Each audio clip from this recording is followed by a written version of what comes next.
Good morning, students. Welcome once again in your SST class.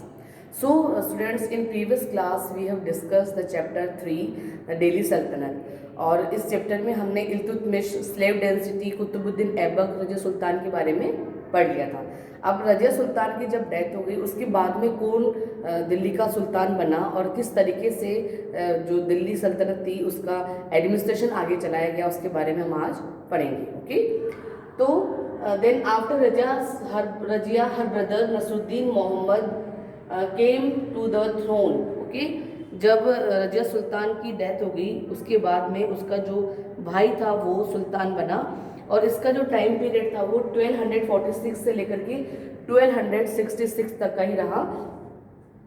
साथ ही जो नसरुद्दीन मोहम्मद था उसका टाइम पीरियड कुछ ज़्यादा नहीं रहा और ज़्यादा वर्क उसने नहीं करा और 1266 में उसकी डेथ हो गई। उसके बाद में उसका जो सुल्तान का पद था वो गयासुद्दीन बलबन ने ले लिया। गयासुद्दीन बलबन कौन था? उसका प्राइम मिनिस्टर था और फॉर्मर मेंबर था चालीसा ग्रुप का। ठीक है, हमने पहले ही पढ़ा था कि चालीसा ग्रुप क्या थी। इल्तुतमिश ने 40 जो नोबल्स थे उनसे मिलकर के ग्रुप बनाया था जो कि बहुत ही क्रूशियल ग्रुप था। तो उसका मेंबर था गयासुद्दीन बलबन। बलबन ने क्या किया, जितनी भी पावर्स थी उसको सेंट्रलाइज कर लिया और जो अथॉरिटी थी अपने हाथों में ले ली। साथ ही साथ उसने क्या किया, ही established N efficient space system. Okay, space system क्या था, मीन्स उन्होंने एक एजेंट अपना अपॉइंट कर लिया जो कि जो भी खुफिया बातें होती थी या जो गुप्त बातें होती थी वो जाकर के सीधा सुल्तान को बताता था। ठीक है, तो उसने क्या किया, स्पेस सिस्टम को अपने जो रूलर था या अपना जो साम्राज्य था उसके अंदर रखा and he laid the foundation of a centralised government और assert the need for noble origin and prestige of the monarchy.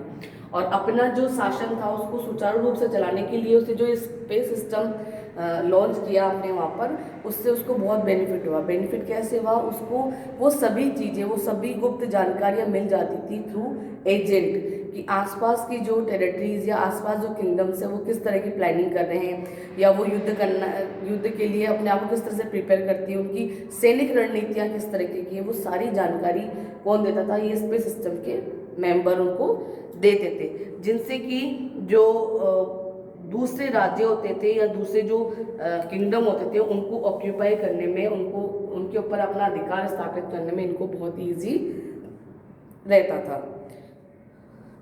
Next we talk about the Khalji dynasty. Khalji dynasty का टाइम पीरियड की अगर हम बात करें तो वो 1290 टू 1320 सीई तक रहा।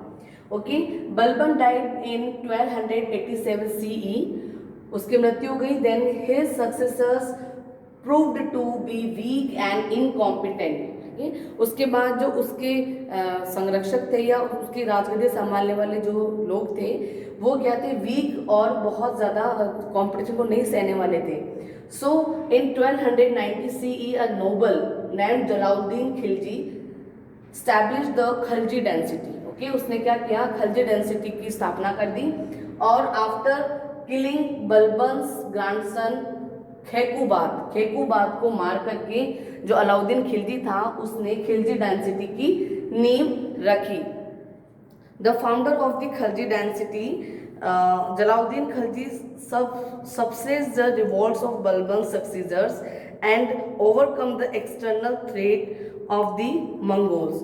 जो अलाउद्दीन खिलजी था उसने जो बलबन के उत्तराधिकारी थे उनको हरा दिया। क्यों हरा दिया? क्योंकि वो वीक थे और किसी भी तरह का युद्ध लड़ने की उनकी क्षमता नहीं थी, वो युद्ध लड़ना नहीं चाहते क्योंकि वो वीक थे। इसलिए खलजी डेंसिटी की स्थापना कर दी अलाउद्दीन खिलजी ने और his brief rule over a period of 6 years. ठीक है, 6 ईयर्स तक उसने रूल किया। जो किस पे बेस्ड था, वो based on the willing support of people in the process of governance and tolerance towards religious communities. Khilji, Alauddin Khilji का टाइम पीरियड रहा 1296 टू 1316 सीई।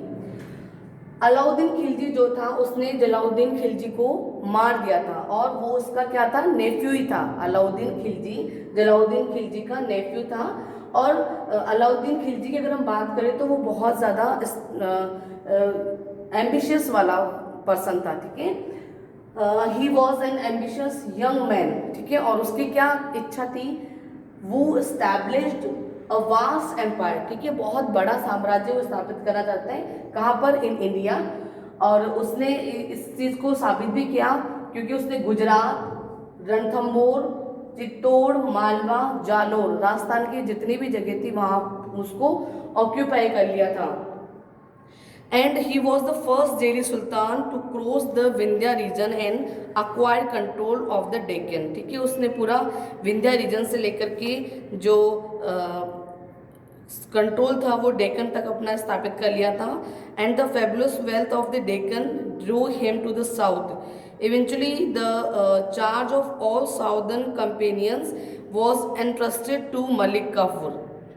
उसके बाद में by 1313 the Yadavas of Devagiri, the Kshatriyas of Warangal, okay, the Hoysalas of Dwaramudra and the Pandyas of Malabar and Mysore accepted Alauddin overlordship, ठीक है।